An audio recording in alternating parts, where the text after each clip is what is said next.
Good morning from Vietnam. Good afternoon, good evening to you, Terry. Thanks a lot for spending your time joining our shows and share your stories with our global audience. And on behalf of the listeners, I want to say thank you.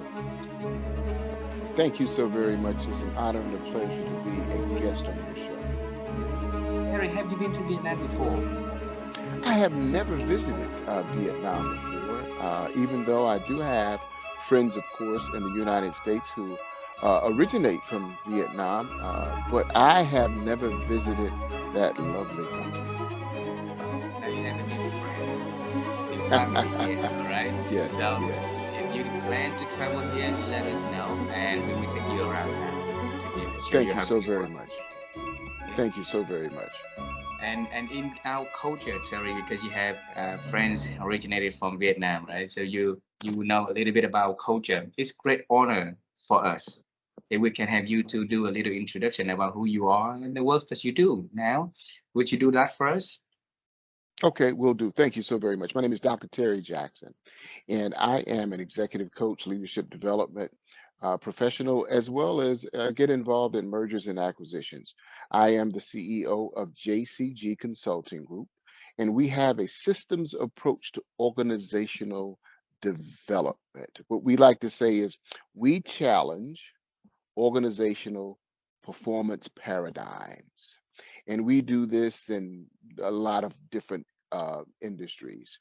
We're located in North Carolina, and we work with healthcare, which is, of course, healthcare as a result of the pandemic is an industry in which the pandemic exposed it and showed, at least here in the United States, that there's a need to really take a look at the healthcare system and probably restructure it and figure out how do we do it differently to make it more effective and efficient for all. We do leadership development, as you said. We've had some of my friends on there, Marshall Goldsmith, and I'm also a member of the Marshall Goldsmith 100. And we believe in leadership. We believe in people. I like to say systems, people, and process. Wow. Hey, Terry, you have a phenomenal career journey doing great things to help organization transform and change, right? And help leaders to get better at what they are doing. And you introduce it in less than a minute in this show. So it's not enough for us to understand. And the show is all about you. So let's travel time together. Let's examine how everything started. Is that okay? Yes, that is okay. That's interesting because I'm a baby of the '60s. So I was born in '63, which meant that in the time here in the United States, there was a time of segregation where blacks and whites just didn't live in the same neighborhoods. We didn't attend the same schools, and you had the water fountains where there was black water fountain, the white water fountain, the black restroom, the white restroom, and separate schools, separate facilities. Period. And so, growing up, in the '60s, of course, I remember the most memorable day was probably April the 4th, 1968. That was the day that Dr. Martin Luther King was assassinated. And I remember as a 5-year-old sitting on my grandmother's lap, and I remember her words saying that they let him die. And so, in my hometown of Wilmington, North Carolina, right around that same time, there was a lot of racial strife as well. And then we had riots in the hometown as a result of not only civil rights, but the ending of um just segregation to desegregation and the closing of the black high school here in Wilmington. So, that was my first and second grade. Third grade, we went to desegregated schools, and I was a big sports fan. So I love sports. I love American football, basketball, and baseball. I played them all, and that was kind of the refuge, for me. Um, I wanted to do well in school academically, and I wanted to also do well playing sports. So as I matriculated through school, junior high and high school, I played sports. I did well academically. I decided that I wanted to go to college. I attended North Carolina Central University, which is in Durham, North Carolina. It's a historically black college university, roughly about 5,000 students, where I majored in business administration with a concentration in marketing. And my goal was to, of course, when I went off to college, is to ensure that I got a job upon graduating from college. So I began to study companies and I began to study the interviewing process when I was a sophomore. I thought that if I began to interview with some of the companies as a sophomore, I would understand the types of questions that they would ask. And by understanding those questions, it would enable me to prepare a response to the questions, and it would make me look good in the interview process. So I did that, and upon graduation, I was offered a position with a company called Norfolk Southern Corporation. Now, Norfolk Southern Corporation is the transportation business, the trains, the trains that carry freight across the country, which was a Fortune 100 company. I took a position as an auditor, and what I would do is I would audit freight that traveled over the railway for major corporations like Ford Motor Company, Pepsi, Frito-Lay. They either, of course, Ford would ship cars from one place to the other. Frito-Lay would ship chemicals from one place to the other. And of course, Pepsi did the same. Well, being that I was a marketing major and I'm a people person, I really wanted to get into sales. Yeah. So I took the opportunity to interview with Mobil Oil. Mm. And so upon interviewing and going through the process with Mobil Oil, I was offered a sales position with Mobil Oil, and it actually took me to Fairfax, Virginia. Now, when I worked for Norfolk Southern, I was in Atlanta, Georgia. Fairfax, Virginia was where Mobil's marketing training department was. And so we trained for 4 months in sales techniques, and how to handle our clients. And after that, they assigned me to Syracuse, New York after training. I was in Syracuse for maybe a month, and then they shipped me to Los Angeles, California. Wow. And I know when we first came on, we talked about, I said, I have a couple Vietnamese friends, and I met them in Los Angeles, California. They actually they were the franchisees of the Mobil Oil gas stations. And so not only did they become friends, but they were also my clients as I helped work through how helping them help their businesses become more profitable through the sales of gasoline, oil, and snack shops that Mobil Oil franchised to them. It's awesome time. And so the great thing about that time living in Los Angeles, none of my clients were American. So I learned about the Vietnamese culture. I learned about the Korean culture. I learned about the Chinese culture.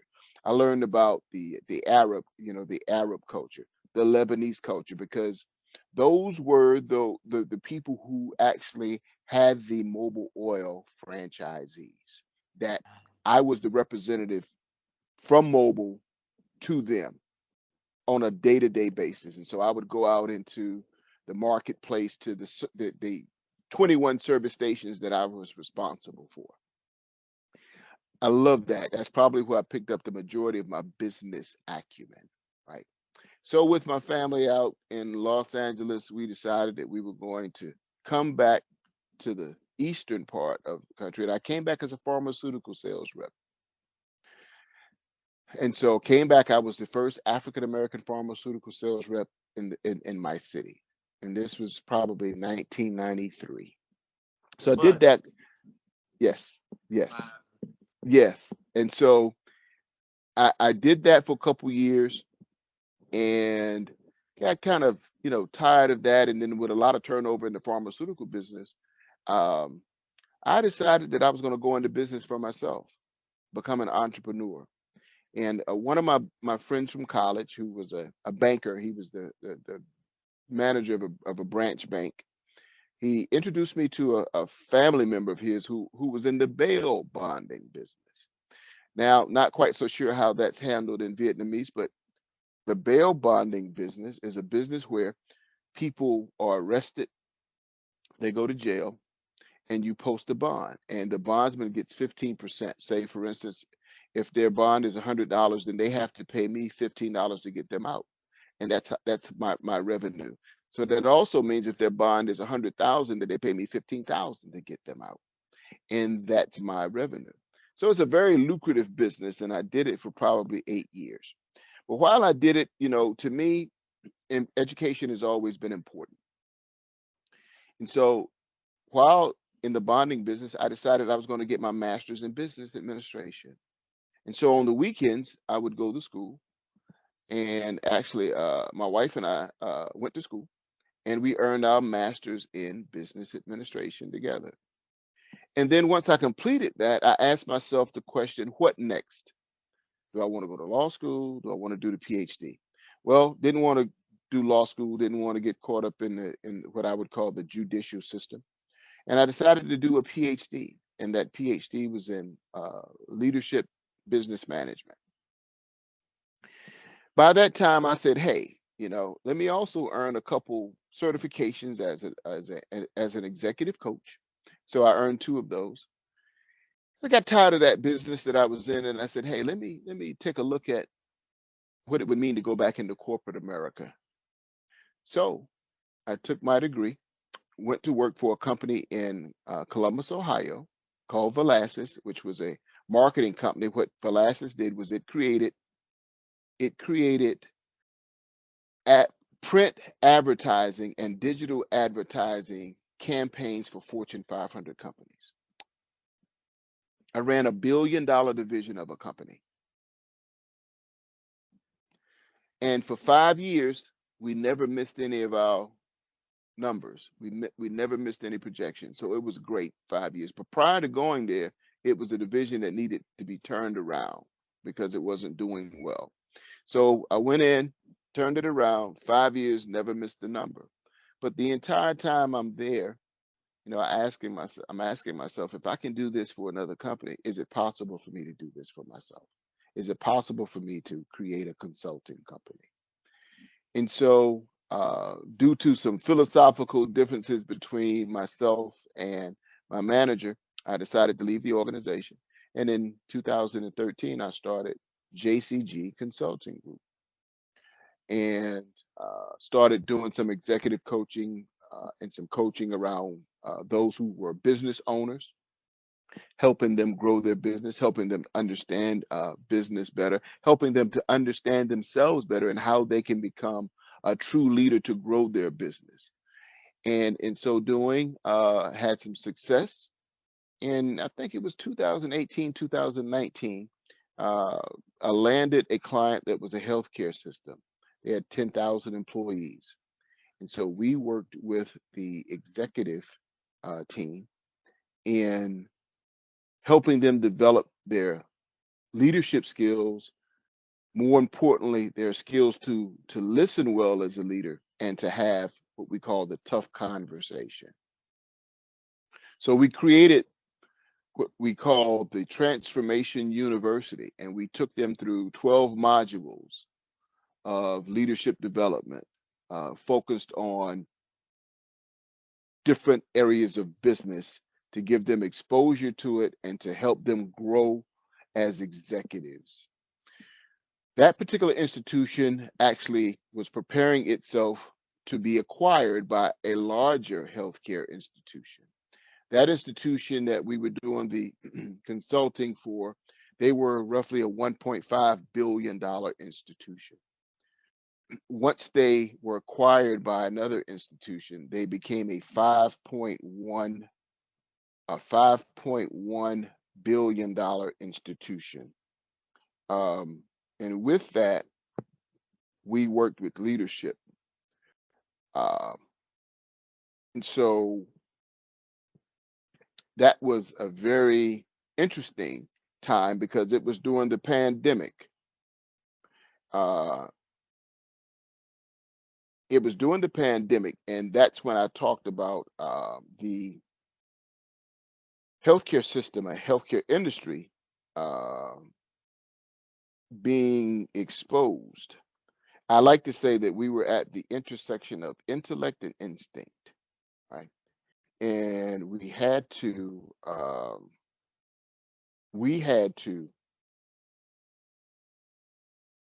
show them how to navigate uncertainty and ambiguity. That was the call of the day in the pandemic. Leaders were asking, what do we do? how do we handle this situation? How do we begin to manage people from uh, the virtual setting? Because now more and more companies were moving virtually to go to work, right? But how do we continue to take care of these patients that are in the hospital? And they're going into hospital, and some of them have the coronavirus, and they're not quite sure how to treat them. So they had a lot going on as an institution. But also along with that were the paramedics who were still who were affiliated with the hospital, who were going out into the community serving the sick. And the challenge of the paramedic during the pandemic was, we're not quite so sure who we're serving has the coronavirus, but we still have to serve them. Yeah. Their worry was, well, if they have the coronavirus and I catch the coronavirus, I have to stay away from my family because I don't want my family to get it. So there were all kind of dynamics that were coming into play, and there was a lot of emotions involved. And so not only did we work with the executive team of the hospital, but we began to work with paramedics. We created a program called the booster shot program that dealt with gratitude and mindfulness and emotional intelligence, how to help them unpack all that they were going through, all the emotional potential trauma that they were going through as a result of not knowing whether they were going to get the coronavirus, not knowing whether they were going to take it to their families, but they still had to do their jobs. So it was a very trying time, not only for the executives, but for the paramedics who were out there every day, serving. So, for the healthcare industry, they were hit the hardest because there were not enough, I'm going to say, medical professionals to ensure in the United States that we could survive, the pandemic. There were people who were leaving their positions because they were saying, hey, this is not what I signed up for. I didn't want to be a part of this. They never thought about a pandemic hitting the United States of America and what the consequences of that might be. And so basically it shut down the world, for a period of time where um, nothing was really moving, and the U.S. was trying to figure out with its economy what it was going to do.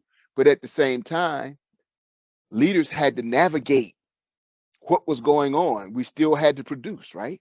Yeah. You still had to produce. And so now you got to be able to lead people from afar. And what does that skill set look like? And what are those conversations? So we had lots of conversations around what that looked like. What's the best approach or the best technique or the best strategy to make all of this happen? Because of course we were accustomed to everybody being in a building. Now they're home, right? You got to guarantee that they're working as they say they're working. So you got to come up with a device to monitor that. Um, the reporting, and of course Zoom and Teams became big, right? Because everybody is operating and working virtually. And so we began to have a lot of our we did 4-hour development modules. Uh, and so we would be on Zoom for 4 hours. Leadership development, constant conversation around, you know, what what the new normal would look like. And I didn't really like the phrase new normal.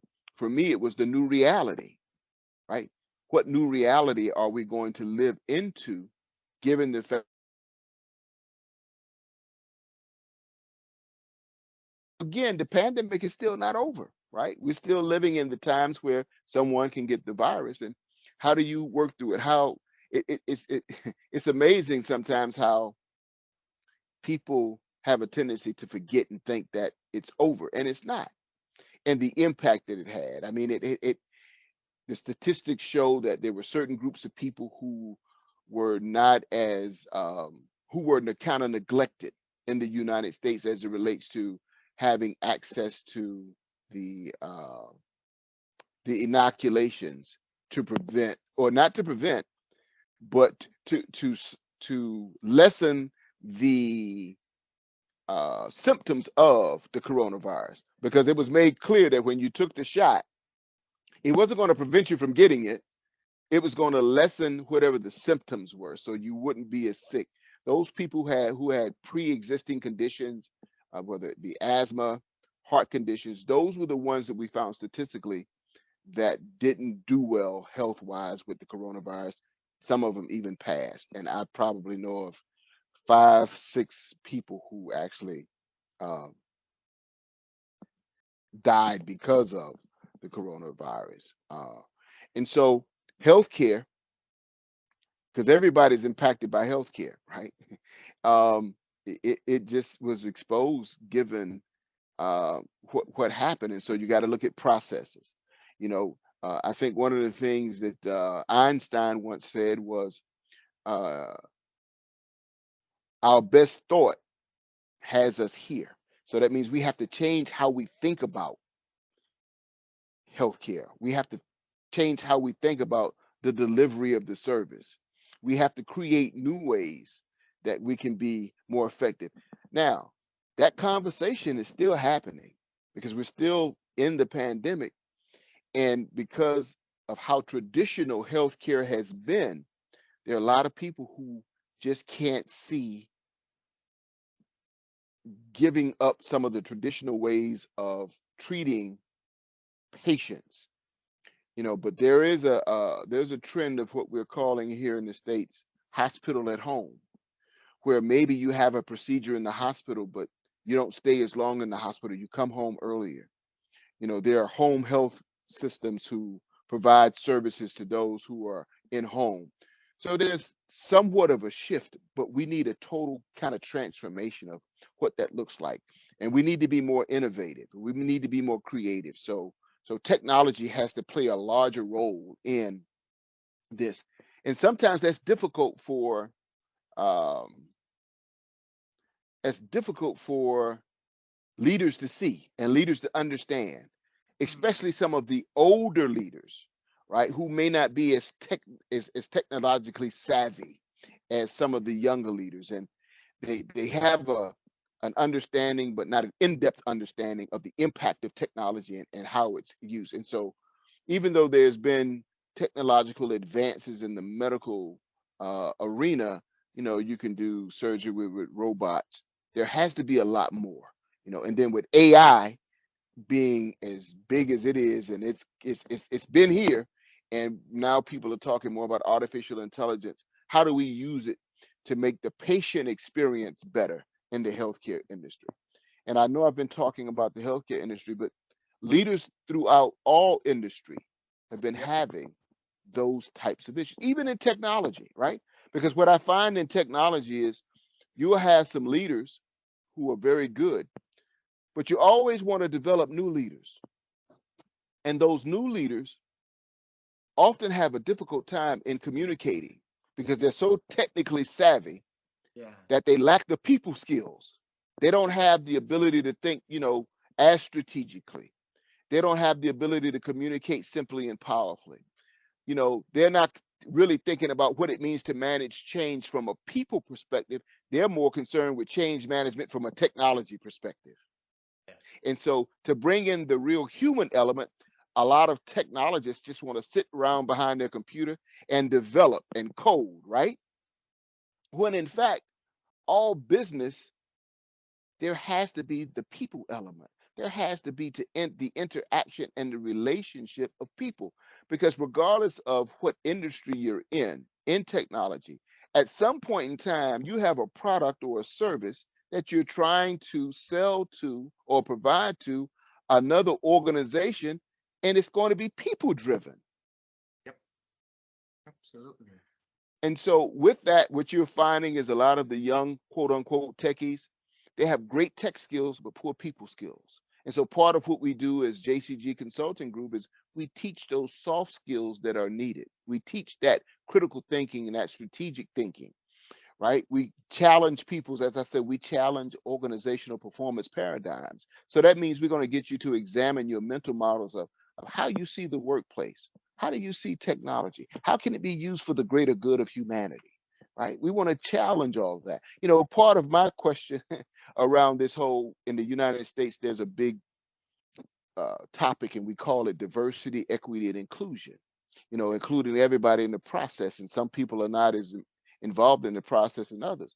My question was when I see big data and when I see artificial intelligence and all these great technological advances, how does it solve racism? How does it solve discrimination? That's what I want to know. Those are the larger issues, right? Because we know what the big data says. We know that the big data says that racism exists, and that, you know, African Americans uh, are not given uh, equal opportunities in corporate America and the boardrooms. And so my question is, how can we use the big data to solve it? Because the data is there. We've already gathered the data. We know what the data says, but people are not acting on the data. So that tells me it's not the data we should be concerned with. It's the people who are racist that we should be concerned with, right? Because they can read the data and they know, and they say, well, you know, we're going to implement a diversity, equity, and inclusion, and we want to make sure that all people are represented in the organization. But yet we look at the organizations and we still see one dominant group of people. So that means that they're not going by what the data says, which is interesting, right? Because we always talk about making data driven decisions, right? Yep. But yet the same people who talk about doing that don't do it when it comes to diversity, equity, and inclusion. Very, very interesting. Terry, thanks for sharing. I wanna dive back into the 60s. Okay, go back to the Mm, 60s because you say that that was a chaos time, right? Chaotic yes. time with a lot of issues, not just in America, all around the world, and like so. You grew up in that environment. We want to know what was your dream? What was the Mm, dream, the driven that you got back then about your future self, though? that's a great question. You know, my dream, because I love sports, was to play sports, to become a professional athlete, right? Mm. But as I got older and I understood the odds of becoming a professional athlete, I wanted to use my sports skills to go to college on a scholarship. That didn't happen, not because I wasn't good enough. I just had some coaches who were racist, and they didn't send my film to some of the schools. And so at that time, my dream became owning my own business. Oh, Initially, I wanted to own a sporting goods store. I was Because I was a sports fan. I'm like, hey, I can provide the sports equipment that, you know, people need for football, American football, basketball, and baseball. But by the time I got to college, what we call the big box, the real big sporting goods stores began to pop up versus the family owned. So as I looked around in the School of Business while at North Carolina Central University, I said, well, hey, my dream is to get a job in corporate America. uh my dream is to, you know, to be considered a thought leader. And I told this to Marshall Goldsmith. I said, as I looked around in the School of Business, when I looked at all of those business experts, the business gurus, you know, the top management consultants, none of them look like me. All of them looks like someone else. uh, And my goal was to become a thought leader. My goal was to become a business guru, because we know what the data tells us is that those people who are successful have mentors and coaches and idols who look like them. uh, I'm going to be successful because I see somebody who looks like me who is successful, and I strive to be like them. And so I wanted to be that kind of example. And as a result of that, my going into the corporate setting, understanding businesses from a systems perspective, because a business is a living, breathing organism, right? And as I look at that, I wanted to become a thought leader, a guru, but that meant understanding not only the business, but understanding people, right? What motivates and inspires people. And so I did a lot of reading, a lot of studying, and tried to get myself in position in corporations to continue to grow and understand the totality of a business institution. So that was the dream, right? The dream was to be to be that, to become that. And then I remember when I met Marshall Goldsmith, which was probably back in 2016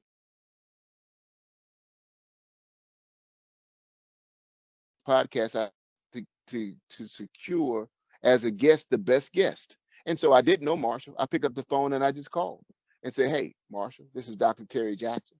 I have a podcast. I'd love to have you on my podcast." And at the time, he couldn't be on the show. But about 6 weeks later, I received an email and say, "Hey, Terry, I'd love to be a guest on your show." And so from that day, we became friends. He told me about the Marshall Goldsmith 15 at the time, which has grown huge, the Marshall Goldsmith 100 or so. And the dream was to be able to sit in the spaces of those type of people, the gurus, to sit in the space of the CEOs, for instance, people like Alan Mulally, who ran Ford Motor Company from '08 to 14. He's a part of the group and he's a peer in the group. To sit beside Dr. Jim Kim, right, who was the president of the World Bank. He's a part of the group. To sit beside Gary Ridge, who was the CEO of WD-40, right? To sit beside Aber Jolie, who was the CEO of Best Buy company and now is a professor at Harvard. So to sit beside what I'm going to consider to be some of the greatest minds in business and to be somewhat recognized with those, right? And again, I'm sure part of my being a guest on your show is because I'm a part of the Marshall Goldsmith group, right? And certain people around the globe see me somewhat as a guru, as a thought leader, as they follow me on LinkedIn and some of my posts and the books that I've written and the books that I've collaborated with. And so with that, I can now see myself somewhat as one of those gurus. And the most important thing for me is that a young African American child can look at and say, he did it, I can do the same thing. Beautiful, beautiful. So I guess I'm living what that dream is. And I'll Ah, tell you that I'll never stop dreaming. beautiful, beautiful. And how can you keep dreaming running inside of you? Your dream keep running inside of you for that long. Why a lot of people out there let their dreams die early in, not even, like starting their dreams. Terry, teach us. That's an interesting and it's a great question because, there are times I've asked people, I said, have you ever seen a 70-year-old man who dreams? And very few people will say no. Or I ask someone older, I say, well, hey, you're 70. Do you still have any dreams? And most people will say no. I think that's a conditioning process. And I know even though the schools are built to educate people, we're taught the same information. And then being taught the same information that's coming out of a book, that doesn't encourage imagination. It doesn't encourage creativity. Actually, it encourages just the opposite. It encourages becoming the norm, becoming average, conforming to a particular way of thought. Well, I figured out early on that I needed to be a nonconformist.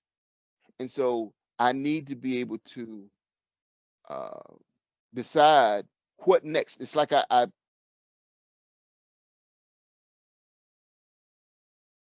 continue to follow my dream. And so once I reach a certain point or I reach a goal or an objective, the question I always ask myself is, what next? What Mm, next can I do? What's different? What if I did this?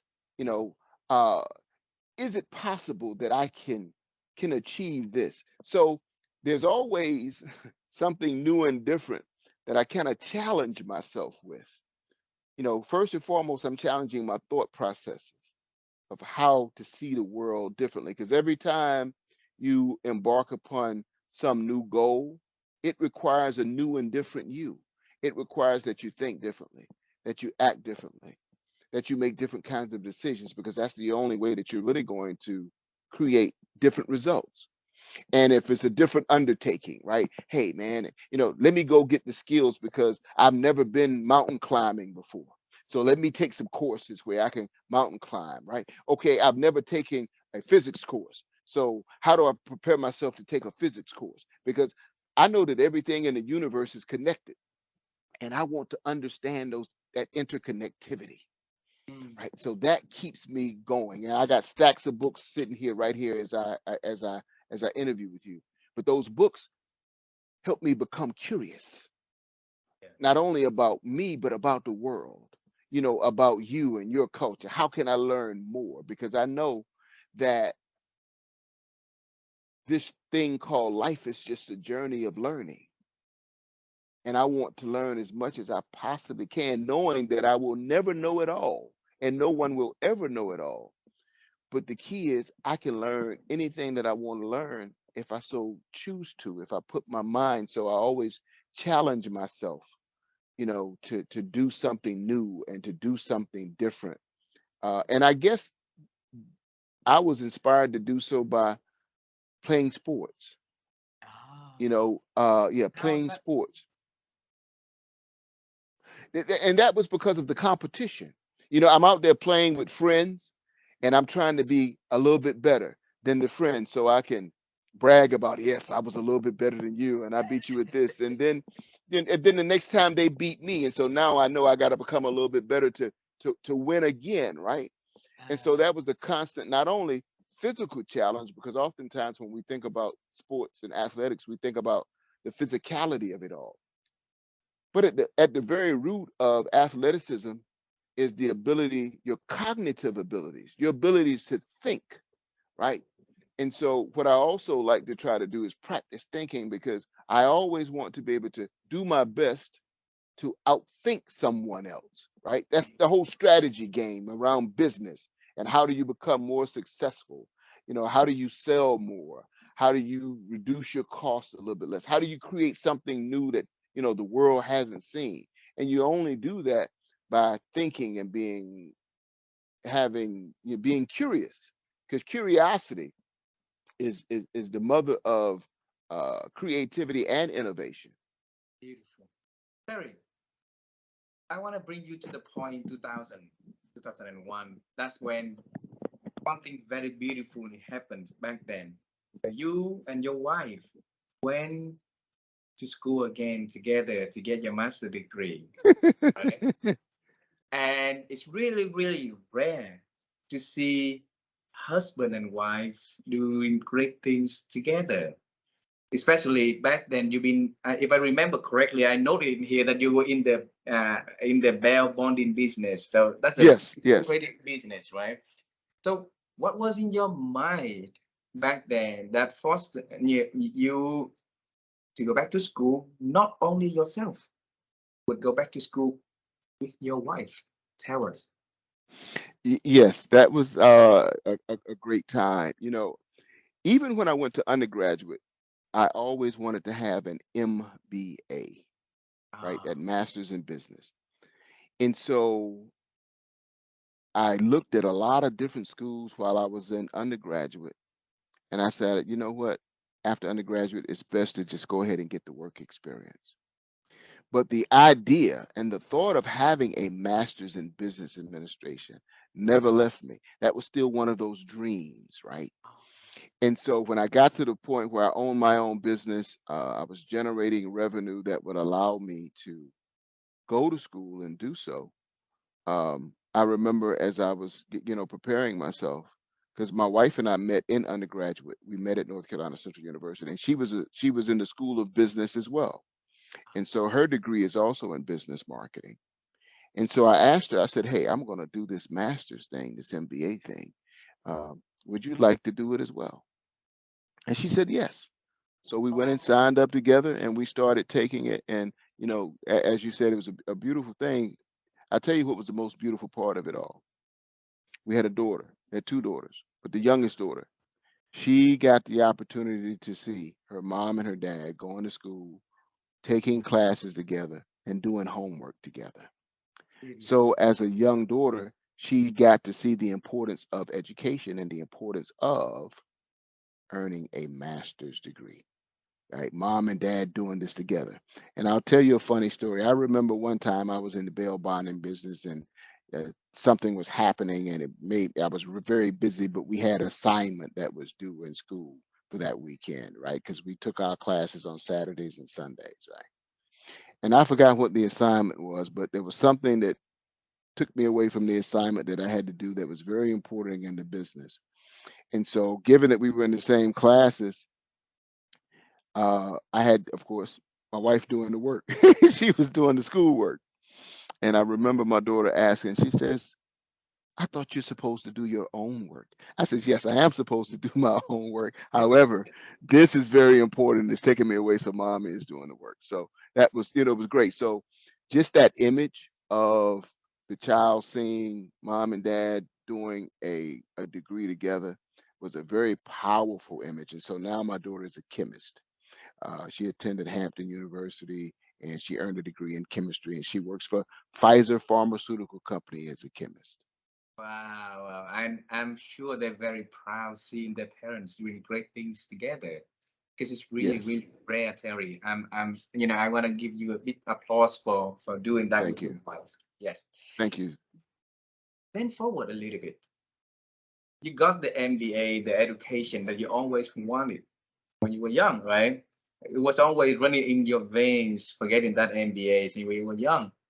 But you decided to go a little bit further. You went for Yes, the PhD, and that is a whole 4 years of investment and a lot of efforts of learning and commitment. yes. And that's very dedicated and committed, time and effort from you. So tell us, why did you decide to go further than the MBA before get to next level? You know, I forgot what the percentages are of people who earn a PhD, right? But it's compared to the population, it's a small percentage. And then when you look at African Americans who earn PhDs, it's even very much smaller. And some of my friends, we used to describe it, and we talked about we are in rare air, right? Earning that degree. And I asked myself the question, what next? And it was again the challenge of what do I do next, right? What do I do next to what goal do I set to achieve? And I know this was a daunting kind of goal of a PhD. And as I told somebody, I really don't like to write, but I know I'm going to have to write this dissertation. So I'm going to make the necessary adjustments, the necessary commitment. And so I did. And so I finished my PhD process in 4.5 years, where with some people it takes a much longer. So 4.5 years I was finished. I started in March of 2003, and I want to say September of 2007 I was complete. And at the same time, I own a business, so I'm not looking to go to work for anyone at the time because I'm, generating very good income and revenue from the business. I did it for one reason, and that reason is what I like to say. I wanted to question America, and the question I was asking for America was this: as an African American male who now holds the highest degree that any of your institutions in this country, educational institutions in this country, confer upon people. Once I earn this degree, what more do I have to do as an African American to be accepted by America? Wow. That was the question. So it was a philosophical question where I wanted to call, quote unquote, call America on the carpet, given it the racial tensions that exist. I have earned the highest degree in your land. What more do I have to do as an African American male? Wow. That Wow. was why. That was why. And so, you know, most people, I just say, call me Terry. You don't have to call me Dr. Terry Jackson. I'm very confident, and uh, my self esteem is very high. But from time to time, I still bring that up. So what more do I have to do? Because I've earned it. I've earned it. No one gave it to me. I earned this by putting in 4.5 years of commitment of taking courses and writing the dissertation. What more do I have to do? Right. And that was 2007. And my research was employer perceptions of technology graduates from historically black colleges and universities. Because normally when people think technology, they don't think African American or black students when you think Mm. about technology. And so I wanted to question corporate America and how they were either hiring, not hiring technology graduates from historically black colleges and universities. Beautiful. And it was interesting information, very interesting information. And I'll say this without going into the details of my dissertation and my study. As I look at tech today, and I look at the percentages of minorities, African Americans, black within these tech companies, my research in 2007 is still relevant today. Wow. So nothing, not much Not change. much change. Wow. not much change. So there's a lot more to question America and other countries around the world, on how the DIE is gonna work for organizations, right, Terry? And Yes. you know what? I'm gonna share this with my wife right after these conversations, because the question you ask yourself, what's very, very powerful question is that run inside of you to make you committed to make a change. And that is very beautiful, which, and we'll fast forward a little bit to 2020 and 13. I believe, I know it died in 2013. Yes. When you were really, really young, one of the goals that you had besides education was to be an entrepreneur, right? So to be running your own organization, all right? And you wanted to run your organization in the sports, department store, sport department store. But now you're running your own company that helping people to be athletic in their way of thinking, to think better, to become greater leaders, right? A year before that, I want to go back to a year before that you opened the JCG consulting company. A lot of my executive friends got trapped. They told me they got trapped into the comfortability of being under organization with a lot of things for certain, a lot of, benefits and compensation that trap them not going outside and contribute the best by their owning their own company. So you were successful running a business of 1 billion business, is huge operations. But then you decided to leave and starting your own by questioning whether or not you'd be able to do it for yourself while you've been successful running it for organizations. What answer did you give to yourself back then? The answer I gave myself, it goes back to the bail bonding business because I had already proved, having been in that business very successful for 8 years, that I could Ah, run a business. So now I'm even though it's a separate business, totally separate type of business, but I understood the principles of business and what it actually takes to ah, be successful as a business owner.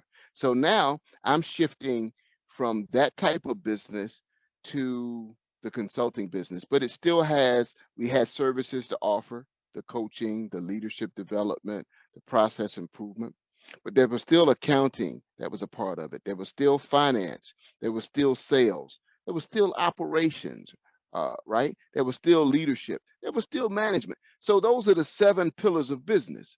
They still apply to, I applied them in the bail bond business, but I also applied them as a knowledge worker in a consulting business.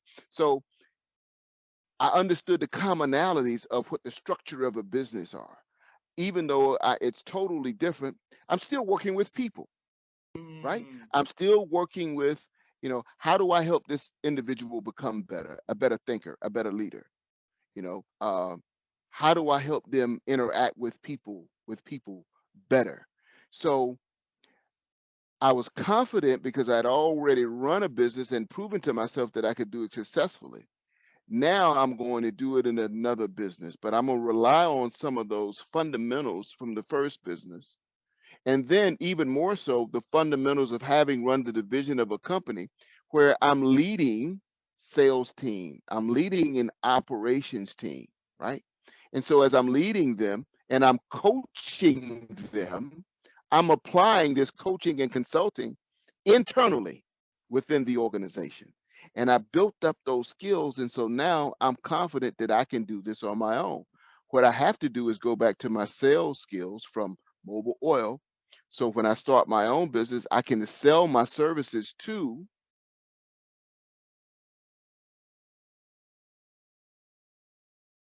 their, to the businesses who are looking to become more profitable, who are looking to give themselves more infrastructure, who are looking to scale their businesses so that they can be sustainable. So mm. the skill set was still the same. Got to be able to sell, right? Got to be able to convince, right? You got to be able to commit. You got to be able to not only lead others when you get into the process of coaching them, but you still have to be able to lead yourself. The commitment and the conviction from being in the PhD process, right? Ah, All of those skills come together mm. in business, so they're no different. So I have those. It's a matter of applying them in a different arena. So I want to have a question back into when you studied your PhD in leadership development, right? Was there a link back then when you think about the PhD program you're going to study, and then think ahead of what you're going to do in the future when you got that PhD program? There was a link because Ah, consulting and coaching was always something that I wanted to do, right? ah, You have the Booz Allen Hamiltons, you have the McKinsey companies, you have those guys, and I've always admired those, consulting and being able to work and go into companies and say, hey, here's what we're noticing about your organization. Here are the gaps that we see. Here are some solutions that we can help close those gaps so you can become a more profitable organization, or that your culture becomes a culture in which it thrives and the organization is very successful. Because, see, at the end of the day, all of the consulting is about people, because people make everything happen, regardless of technology and how we think and look about technology. The greatest computer that we possess is the gray matter between our ears. That will mm, always be the greatest computer that's ever been designed. And so it's always about the people. Even with AI, even with robotics, it still takes people to fix the robotics when the robots break down. yeah, AI is artificial intelligence, right? It's not human intelligence. So it took a human being to come up with that in the code and to create it. Even if I go on to Chat GPT now and I put in some information, if it goes beyond, for the most part, a lot of it, it'll tell you 2021 is when we were set up. And so here are certain things that I can't tap into because it's just not within the huge database, right?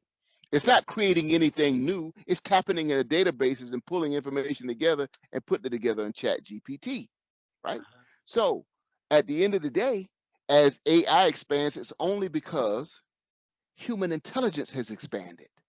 Yep, yep. And Terry, that gave me one very big question. All right. Yes. You always know what you wanted to go ahead and accomplish that. All right. So you've been successful in business, running businesses. Then you know that you want to be onto the consulting and the coaching industry. So you know things in advance. Well, a lot of us living out there, you know, don't even know what's next, in our chapter. So what is that inside of you that force you to do things differently, to see farther ahead of time and to work from here to get there? Teach us. Mm, yeah, that's a great question. Um, Challenge. Mm, vision, I'll go back to your word dream, right? Um, I haven't met many limitations. And I often ask the question, if I never heard the word limitation, where would I be? Because the word in and of itself stops people sometimes. You know, we hear about human limitation, and I'm like, well, the limitations can't be but so much, because that I know of, we only use 10% of our brain power. So what if I use 12% of our brain power? What if I use 15% or 20% of my brain power? So I don't have those limitations. And then what I also look at is I look at the examples of people who are successful. You know, you look at a Bill Gates, you look at a Jeff Bezos, right? You look at a Jack Ma at Alibaba, and you ask yourself, are those guys really that much more intelligent than myself? Or did they just have access to resources? Did they pull together like-minded people to create these organizations? They got people together who had the same kind of dream, the same kind of vision. They worked together as one, right? So there are all kind of challenges. I was having a conversation today with someone, and I said, you know, when you start a business, what you're saying is, I'm going to be able to provide a solution to the marketplace that is a solution better than anybody else can offer. And I said, a solution is an answer to a problem. And I don't care where we are in the world, who we are,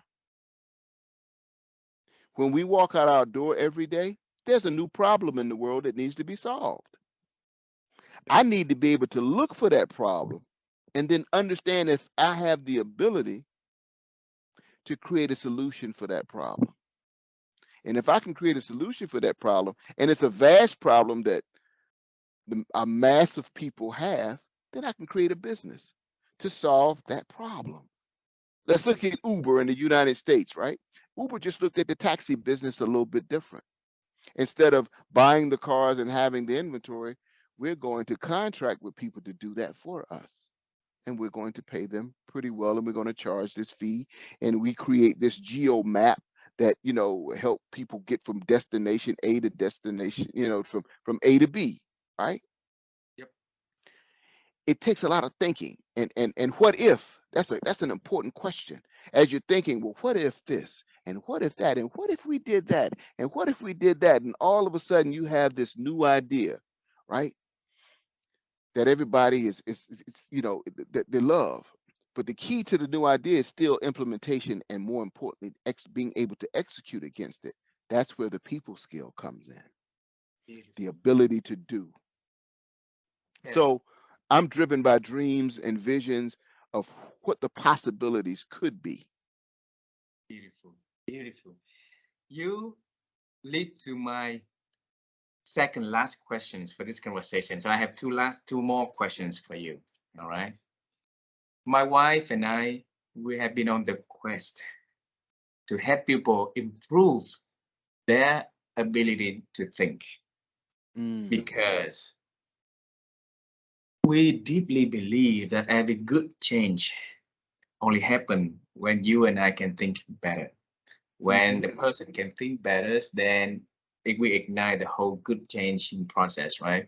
So hmm teach us your secret of thinking, what mm. helped you to improve your ability to think and before you execute things. Can you share? You know, I wrote a book back in 2016 called Transformational Thinking, the Oh, first step toward organizational, individual and organizational greatness. Along with that, I did a workbook, and here's the workbook. This is what the workbook looks like, right? You can find both of them on Amazon, right? okay. And to think differently, you got to challenge all assumptions. So there are no what we call sacred cows. You look at everything and you examine it as if it's new. For instance, you know, in the background there's a guitar. Yeah. You examine it and say, well, you know, I know it's a guitar now, but what could I do with it to make it something totally different? How could I repurpose it and it have even greater use? So I got to challenge the existence of the guitar, right? It's like I mentioned Uber. I'm challenging the existence of the taxi business, right? how can I repurpose it? How can I do it differently? Right. So thinking, you know, you have thought, decisions, actions, and results. In order to change the result, the bottom line, you got to change your thought process. When you change your thoughts, the types of decisions that you make change. When the types of decisions you make change, the actions that you now take change, right?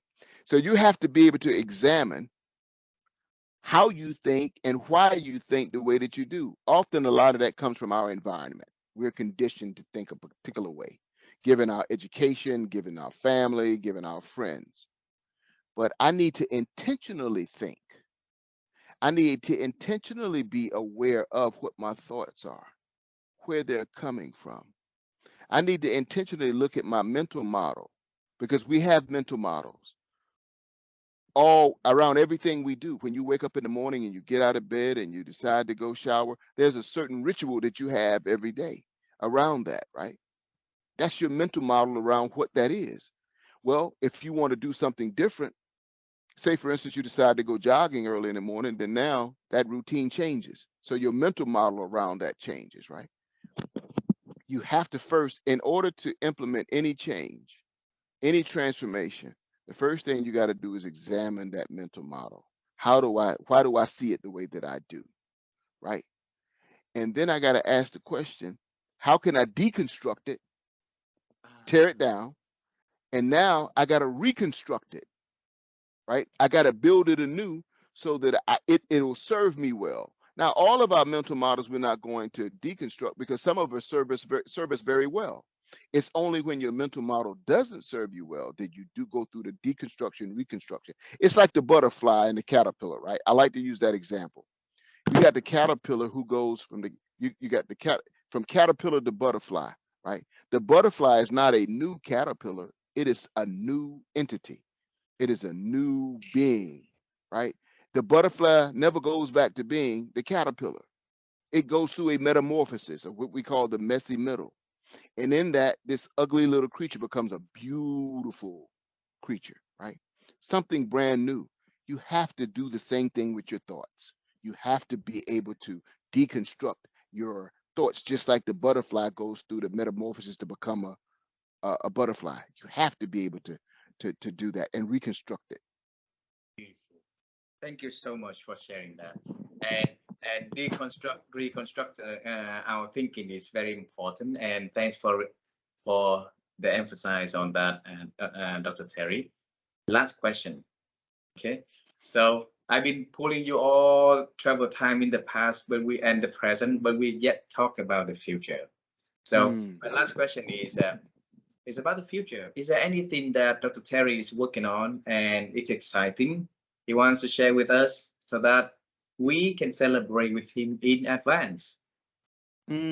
That's a great question because what I'm really working to do now uh, is to build a bigger, better consulting company, right?